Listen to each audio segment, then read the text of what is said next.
He survived war. He survived Jim Crow. But even at 72, he still had to survive this. It started as any other afternoon. The sun sat high over Baton Rouge, Louisiana, casting long shadows over the cracked sidewalks. The air was thick with the scent of fresh-cut grass and the distant sizzle of barbecue from someone's backyard. 72-year-old Raymond "Pops" Lawson shuffled down South Foster Drive, a brown paper bag tucked under one arm. His other hand gripped a worn-out cane, a reminder of the war injuries that never quite healed. Pops had lived in this neighborhood for over 3 decades. He had seen it change, watched kids grow up, seen businesses come and go. People knew him. The mailman, the grocery store clerk, the kids who used to ride their bikes past his porch and wave. Pops was a fixture in the community, a quiet, respected man who had served his country, raised a family, and buried a wife. But respect wasn't something you could wear like a badge, not in the eyes of a man who saw only what he wanted to see. As Pops neared the corner of Jefferson Highway, the crunch of tires on asphalt made him glance over his shoulder. A black and white police cruiser had slowed to a crawl. The driver, a young officer with a buzz cut and mirrored sunglasses, was watching him. Pops had been here before. Different decade, different uniform, same story. He sighed, shifting the bag in his arms, and kept walking. But the car didn't move. A second later, the siren chirped, cutting through the warm afternoon air. The voice that followed wasn't a request. "Hey, stop right there!" But Pops had done nothing wrong. So why did it feel like he was back in a country that never truly welcomed him home? Pops came to a slow stop, his grip tightening around the paper bag. His heart wasn't racing. He was too old for that. But there was something deep in his bones, something he had carried for years, that told him this wasn't going to end well.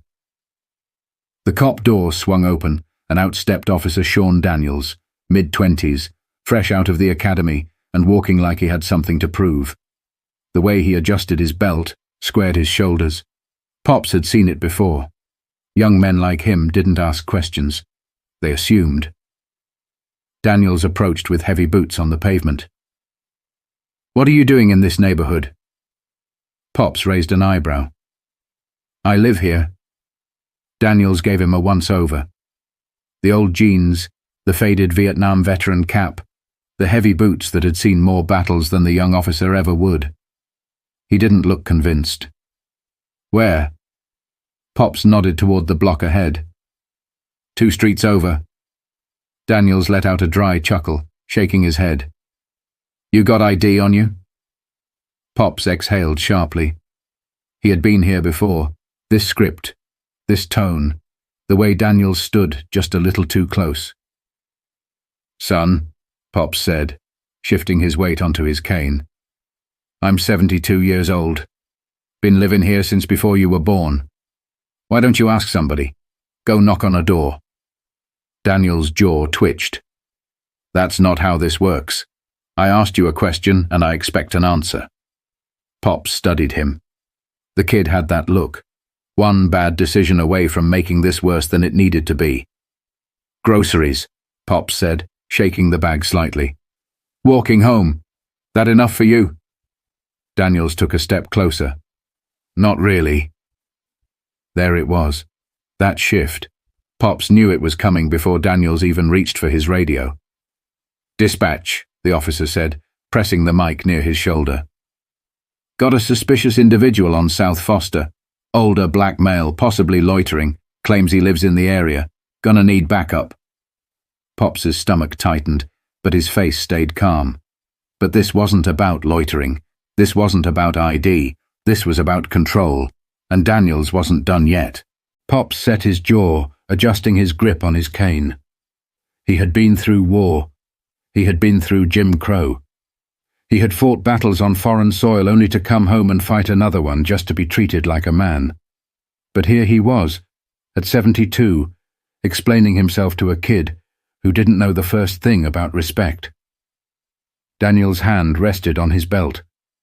Not on his gun, but close enough to send a message. Minutes passed. Then came the second squad car. Two more officers stepped out, both older than Daniels but just as rigid. Pops recognized that look too. One part boredom, one part annoyance. The kind that said they didn't really believe there was a problem, but they weren't about to correct one of their own in front of a civilian. "Sir," one of them said, glancing between Pops and Daniels. "You live around here?" Pops swallowed his frustration. "I already told him I do." The second officer sighed, shifting his weight.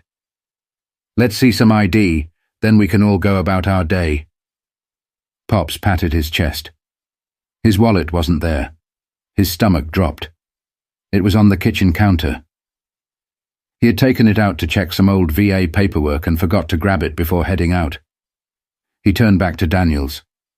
"I don't have it on me," he said slowly, "but I can tell you my address. You can check your system." Daniels smirked. "Convenient." Pops exhaled. "You can call my neighbors. Ask." "Turn around." The words landed like a hammer. Pops stiffened.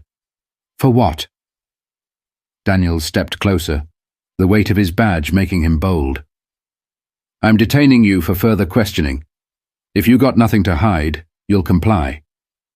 Pops's fingers curled around his cane. The second officer hesitated. "Daniels, he doesn't have ID. Could be trespassing, could have warrants.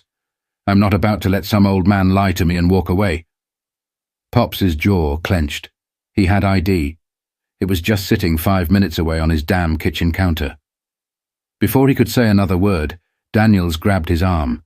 It wasn't hard, not yet, but it was firm.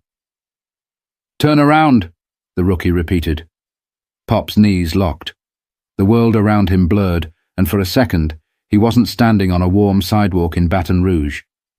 He was 20 years old again, in a place where a man could lose his life for simply standing in the wrong spot at the wrong time. His chest tightened. His breath came in short bursts. "I got a heart condition," he said through clenched teeth. Daniels didn't care.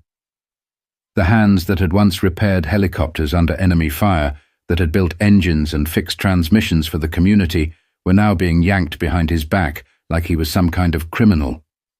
His cane fell to the pavement with a hollow clatter. The second officer took a small step forward, uncertainty flickering in his face. "Daniels, I don't think we need to." "Stop resisting," Daniels barked. Resisting? Pops couldn't even breathe. The grocery bag slipped from his fingers, oranges rolling onto the pavement. His chest burned, the pressure in his ribs tightened. Then a voice cut through the chaos like a blade. "Let him go!" The street fell silent. Even the officers, cocky just seconds ago, froze at the sound of that voice. It wasn't loud. It didn't have to be. It carried the weight of something far heavier than volume. Authority. Officer Daniels turned first, his hand still gripping Pops's arm. His smirk flickered just for a second before snapping back into place. "Sir, step back. This doesn't concern you." But Nathaniel Lawson wasn't just another bystander. He stood at the end of the sidewalk, hands at his sides, his presence alone shifting the air. Broad shoulders, sharp eyes, the kind of posture that only came from decades of training. Daniels eyed him up and down, trying to measure the man in front of him. He saw a fit, middle-aged black man in a plain black t-shirt and jeans. What he didn't see, what he couldn't see, was the history written on the man's skin, buried under the quiet confidence of someone who had walked out of hell more times than he cared to count. Nathaniel took one slow step forward. "Let go of my father." The second officer cleared his throat. "Sir, we're in the middle of an investigation." Nathaniel's eyes never left Daniels. "I said, let him go." Daniels scoffed, doubling down. "I don't know who you think you are, but interfering with police business is a crime. So I'm going to say this one time. Back up." Nathaniel exhaled slowly. The way Daniels squared his stance told him everything he needed to know. This wasn't about law. It wasn't about ID or trespassing or a grocery bag full of fruit spilled on the concrete. It was about control. And Daniels had no idea just how out of control he really was. Nathaniel's voice stayed level. "You're making a mistake." Daniels rolled his eyes, turning back to Pops. "Yeah? And what exactly are you going to do about it?" That was the wrong question. Because Nathaniel Lawson wasn't just anybody. He was Commander Lawson, Delta Force, Special Operations. A man who had led missions in places most people didn't even know existed. A man who could dismantle a squad of armed insurgents with nothing but his bare hands and a plan. A man whose classified service record had names attached to it, names that had once been at the top of every government kill list. And right now, he was watching a rookie cop put his hands on his father. Nathaniel tilted his head, taking another step forward. "You don't want to do this, son." Daniels smirked. "You threatening me?" Nathaniel blinked. "No, I'm saving you." For the first time, hesitation flickered in Daniel's face. His grip on Pop's wrist loosened, just slightly.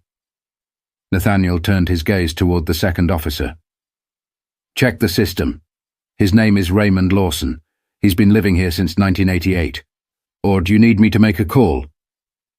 That last part wasn't just a question. It was a loaded statement. The second officer, who had been skeptical of the stop from the beginning, made a decision. He stepped away from Daniels and reached for the radio. "Dispatch, run a name. Raymond Lawson, 72 years old, resident of..." Daniels's jaw tightened. "Are you serious?" The second officer didn't answer. Nathaniel's expression didn't change. He just stood there, calm, unshaken. Daniel's ego fought to stay upright, but something in Nathaniel's stare made him hesitate. There was no fear in those eyes. None. Only something much, much worse. Certainty. And Daniels finally understood what that meant. Daniel's grip on Pop's wrist twitched. He was holding on for the sake of pride now, but it was slipping. Fast. The second officer listened to the radio, nodding along as dispatch confirmed. "Raymond Lawson, long-time resident. No warrants, no record, no reason to be detained." Daniels's face burned. His jaw clenched so tight it looked like his teeth might crack. But he wasn't ready to let go. Not yet. Nathaniel stepped closer, just enough to close the space between them. Not aggressive, not threatening, just present. "You hear that?" Nathaniel said, voice calm. "That means you've got no reason to put your hands on him. So let go." Daniels inhaled sharply through his nose. His fingers twitched. He didn't want to lose this. Nathaniel watched him for a moment, then spoke again, softer this time. "You think I don't know what this is? I've seen men like you before. They walk into a room and need to be the biggest man in it. They push buttons just to see who flinches first." Daniel scoffed, shaking his head. "You don't know me." Nathaniel's lips barely moved. "I know you better than you know yourself." Daniel's throat bobbed. Nathaniel's voice stayed steady. "Here's the problem with that, officer. One day, you'll push the wrong man. And when that day comes, you won't have a badge to hide behind." The weight of those words landed like bricks. Daniel's fingers finally let go. Pops took a slow step back, rolling his stiff shoulder. He didn't thank Daniels, didn't give him the satisfaction of a relieved sigh. He just bent down, picked up his cane, and met his son's gaze with a nod. Nathaniel turned back to Daniels. "We're done here." Daniel's face twisted, still struggling to process the loss, but he didn't say a word. The second officer exhaled, looking like he wanted to be anywhere else. "Sir," he said to Pops, "apologies for the misunderstanding." Pops didn't reply, because it wasn't a misunderstanding. It never was. Nathaniel turned to his father. "Let's go." They walked away. Daniels didn't call after them. He didn't say another word, because deep down he knew he had just dodged a bullet. Nathaniel and Pops walked in silence, the heat of the pavement radiating beneath their feet. The further they got from the police cars, the lighter the air felt. But Pop's hand was still clenched around his cane, his knuckles tight, his breathing slow. Nathaniel glanced at him. "You all right?" Pops exhaled through his nose. "Ain't the first time. Probably won't be the last." Nathaniel's jaw flexed. It wasn't anger in his eyes. It was something colder, more calculated. He pulled out his phone. Pops gave him a sideways look. "Who you calling?" Nathaniel didn't answer right away. He scrolled through his contacts, then pressed one button. The line rang twice. Then a deep voice answered. "Commander?" Nathaniel's tone was calm, almost casual. "Got a situation. Need you to pull up an incident report from Baton Rouge PD. Today's date, South Foster Drive." The voice on the other end didn't ask why. "Give me 10 minutes. Nathaniel hung up. Pops frowned. "Son?" Nathaniel slid his phone back into his pocket. They don't get to walk away from this like it never happened. Pops shook his head, rubbing his temple. "You can't fight every battle." Nathaniel stopped walking. His father's voice was weary, full of something that sounded too much like surrender. He turned to him. "You taught me better than that." Pops didn't reply, because he had. Nathaniel's contact worked fast. By nightfall, Officer Daniels' body cam footage was already flagged. By the next morning, an internal investigation had begun. Within a week, Daniels was suspended, and within a month, he was gone. The department called it a violation of procedure. They never admitted what it really was. They never did. But the damage was done. Daniels had made a mistake, one that reached the wrong people. Pops never asked for details, never asked what Nathaniel had done or who he had called. All he knew was that, for the first time in a long time, he had walked to the store the following week without looking over his shoulder. And that was enough. Some battles are loud. Some are fought with fists, with fire, with force. But others are fought in silence, with patience, with strategy. And sometimes the most dangerous man in the room isn't the loudest one. It's the one who knows exactly when to strike. Respect is not a request. It's a requirement. And if you can't give it, don't be surprised when the world makes you pay the price. If you believe respect should never be optional, if you know that justice is more than just a word, share this story. Because silence never changed anything.